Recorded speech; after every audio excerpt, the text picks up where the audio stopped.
मई की शुरुआत गर्मी की तपिश के साथ साथ आपकी जेब पर भी भारी पड़ने वाली है। आज 1 मई है और आज सिर्फ कैलेंडर का पन्ना नहीं बदला बल्कि कई बड़े नियम भी बदल गए हैं।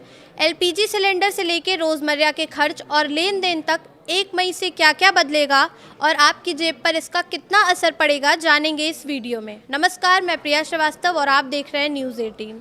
मई महीने की शुरुआत आम आदमी की जेब पर भारी पड़ने जा रही है, क्योंकि आज से देश भर में 5 बड़े बदलाव लागू हो गए हैं, जिनका सीधा असर आपकी रोज़मर्रा के खर्च, banking, gas cylinder, UPI payment और एटीएम ट्रांजैक्शन पर पड़ेगा। यानी अगर आपने ये नियम नहीं समझे तो आपका बजट बिगड़ सकता है।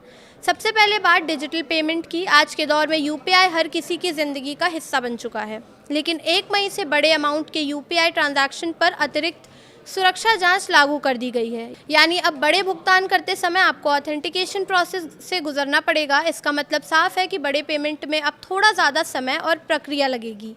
अब बात क्रेडिट कार्ड यूज़र्स की। देश के सबसे बड़े सरकारी बैंक एसबीआई ने अपने क्रेडिट कार्ड के लेट पेमेंट चार्ज में बदलाव किया है। अब बकाया राशि के हिसाब से ज़्यादा चार्ज देना होगा। वहीं बीपीसीएल एसबीआई कार्ड पर सालाना फीस माफ़ करने के लिए अब पहले से दोगुना खर्च करना पड़ेगा। यानी कार्ड यूज़र्स को ज़्यादा सतर्क रहने की ज़रूरत है।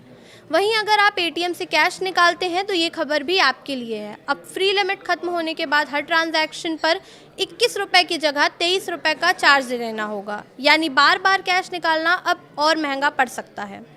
अब बात गैस सिलेंडर की।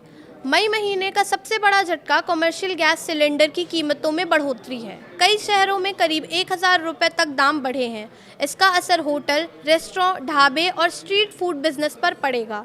और जाहिर है, जब कारोबारियों की लागत बढ़ेगी तो आम आदमी की थाली भी महंगी होगी। साथ ही घरेलू एलपीजी बुकिंग और डिलीवरी के नियमों में भी कुछ बदलाव हुए हैं। अब सिलेंडर डिलीवरी ओटीपी आधारित होगी, यानी बिना ओटीपी सिलेंडर नहीं मिलेगा। साथ ही ईकेवाईसी भी ज़रूरी कर दी गई है। ऑनलाइन गेमिंग सेक्टर में भी नया नियम लागू हुआ है। अब ऑनलाइन मनी गेम्स पर सख्त निगरानी रहेगी और जिन गेम्स में पैसों का लेन देन होगा उन्हें रजिस्ट्रेशन कराना ज़रूरी होगा। हालांकि राहत की खबर हवाई यात्रियों के लिए है। इस बार एविएशन फ्यूल के दाम नहीं बढ़ाए गए हैं, जिससे फिलहाल एयर टिकट महंगे होने का खतरा टल गया है। कुल मिलाकर मई महीने की शुरुआत नए नियमों के साथ हुई है, लेकिन इन नियमों का असली असर आपकी जेब और बजट पर साफ दिखाई देगा। इसलिए सतर्क रहिए, अपडेट रहिए और खर्च की नई प्लानिंग कर लीजिए। फिलहाल इस वीडियो में इतना ही। ऐसे ही और वीडियोस के लिए देखते रहिए न्यूज़ 18।